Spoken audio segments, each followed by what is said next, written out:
Picture this. You're strolling through the dazzling Chapel Hill Mall, where the air is buzzing with chatter, sales pitches for the latest gizmos, and the cheerful splash of a big fountain. Your parent has a vice grip on your hand, leading you into a fluffy wonderland straight out of a fairy tale, where penguins and a jolly crew of Eskimos are gearing up for Christmas. Twinkling lights guide your way through whimsical, snow-white castle walls as you approach the grand entrance. Once you step into this magical village, you halt and gaze upwards. Depending on your childhood, you might feel a shiver of fear or a rush of pure wonder as your eyes widen in disbelief. There he is, towering over you at over 20 feet, Archie the Talking Snowman. Decked out in a vibrant red hat with a thick green band that practically touches the ceiling, he's a sight to behold. His enormous glowing red eyes, round nose, and coal-like buttons complement his cheerful black smile. With red-gloved hands outstretched in a friendly wave and a broom that suspiciously resembles a mop tucked under his arm, he's ready to spread some holiday cheer. It doesn't take long to reach the ramp leading to a kid-sized microphone. After you share your Christmas wish to Archie, you snag a piece of candy, and just like that, Santa is but a distant memory. Eric describes his experiences on his blog, www.wonderfulwonderblog.blogspot.com. My parents took me and my brother to see Archie every year when we were kids, and I took my son when he was young. You would walk up a little ramp to a microphone that was in front of him and tell him what you wanted for Christmas. And the amazing thing is, he would talk back to you. How cool is that? Then you would take a piece of candy from a bucket and be on your merry way. Who needed Santa when you could see Archie the Talking Snowman? Yes, Santa was hanging out at Chapel Hill Mall. But let's be real, he couldn't hold a candle to the legendary Archie from the 70s, 80s, and 90s. Picture this, a jolly soul channeling Archie from a cute little white house, right by the giant snowman where kids gathered. With a trusty microphone in hand, he'd ask the kiddos their Christmas wishes, sometimes even throwing in a personalized touch with their names or the color of their snazzy winter coats. Because, of course, Archie had eyes everywhere. Eric concluded his recollection by stating, If the Santa line was too long, you could just tell Archie. He had an in with Santa. The year the mall didn't put Archie up was like an end to my childhood. And I think most other kids growing up in the 1990s feel the same. Archie the Snowman, originally dubbed Archie Arctic, was a jolly giant made from wood, chicken wire, felt, and cotton batting, who first took on the world in 1967. This three-tiered snowman towered between 20 and 25 feet tall, depending on his hat size and who you talked to. While he had many voices over the years, Ron Takelitz is the one that stood out. Starting in 1987, he brought Archie to life at Chapel Hill Mall for 13 magical years before hanging up his hat in 2001. Ron loved nothing more than making kids smile and laugh, and often playfully hollering at friends and co-workers who strolled by, using Archie's booming voice to surprise them with a cheerful, "Hello!" For 35 delightful seasons, Archie the Talking Snowman was the holiday highlight at Chapel Hill Mall in Akron, Ohio, spreading joy like only a snowman can. Regrettably, in early 2004, the mall's new owners, CBL and Associates Properties, revealed their plans to retire Archie. Their justification? After years of wear and tear, he would need a complete rebuild, which would exceed any budget allocated for our cherished 20-foot-tall snowman. While one of Akron's beloved Christmas traditions has come to an end, the memories continue in many of us. Melissa Hamby said, I liked Archie, but he was a little scary to me when I was younger. The red eyes were really frightening. Robert Peacock shared, I was actually quite frightened by him also. I liked him as I got older, but he still kind of creeped me out. Nick Tomiko joined in. Archie scared the heck out of me. His red eyes that lit up every time he talked. Creepy. Despite that, however, I still told that giant, felt-covered creep ball what I wanted for Christmas every single year. Donna Schoolcraft Acochello recalled, I worked as an elf in the late 70s, early 80s.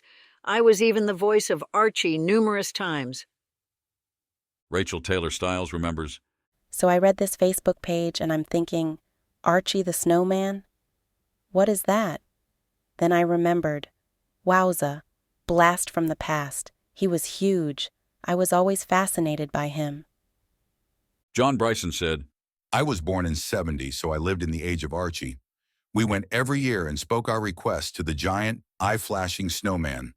Afterward, a box of Starlight Mints on a pedestal opened up, and you could take one. Archie always made sure to mention some detail of your appearance, so that you knew it was real. Rodney Johnson shared. My memory of Archie is being amazed that he could talk to the kids. The first time that I can remember seeing him was old enough to know that a mechanical snowman couldn't see the kids and be able to carry on a conversation. Well, hello, little girl. What a pretty coat you have on. Is that your little brother? But I was too young to figure out how it worked. That is what freaked me out. I was too scared, and later too cool to go in. Either time, the line is too long was a good excuse to use. Later, when I was in junior high and high school, Archie had no interest to me. I was busy watching his helper elves. Dana Melvin Snuffer remembers, I loved Archie until I grew up and became employed at the mall. My store was right across from where they set Archie up. Listening to him say, "Hi, my name's Archie. What's your name, little girl?" was maddening. Archie the Talking Snowman has a Facebook group dedicated to him. Many feelings and comments are shared there as well. Lee Belvedere said, What do you mean there was someone in the little house? You mean he really didn't talk? We actually got in trouble for knocking on the little house. I didn't, of course. I was amazed that it seemed his voice seemed to change from year to year. Cindy Case recalled, I'm trying to remember just how many years it took me to realize that the voice really came from the little house at the end of the path. When I was really young, I totally thought that Archie was too cool. Sarah Gill Simmons shared, You mean he didn't really talk? My sister always told me that someone sat in his head and talked for him. She said, if you look carefully, you can see the door that they go in and then climb the ladder up to the head. Of course, I believed her. For a time, anyway. Katie Hayes Jernigan said, The first time I ever heard my son say his name clearly was when he was 2, and Archie asked him his name. Hannah Kenny wrote, I loved Archie. I was afraid of him, but I loved him. When David Burkett and Tommy Uplinger started the Bring Back Archie the Talking Snowman Facebook page, they never had an inkling about what was to come. Within a month, the two men and their Facebook page had caused an uproar, but certainly a good one. After hitting a dead end with Chapel Hill Shopping Center, who scrapped the last Archie, David and Tommy knew they needed a new location and a new snowman. Within a month, they had a large backing of past and current area residents offering up materials, money, and labor to rebuild the Talking Snowman. With a choice between Cuyahoga Falls Riverfront Park and Akron's Loch 3 Park, the latter won out with its placement of the new, dapper, yet comparatively diminutive Archie the Talking Snowman. The two also found the man who designed and rebuilt the giant snowman for Chapel Hill Mall founder Dick Buchholzer. Akron resident Raul Umanya agreed to lend his skills to redesign and build Archie for Loch 3. Archie was created by Mr. Buchholzer, and he was attentive to every detail. Umanya told the Akron Beacon Journal. One year I thought Archie's eyes should be blue, and he quickly instructed me to change them back to the red lights that Archie was designed to have. The new Archie has been crafted by the staff at Loch 3. While he's nearly 10 feet shorter, the figure still retains his impressive features. Archie the Talking Snowman was installed and showcased inside the former O'Neill's department store building starting the day after Thanksgiving in 2012.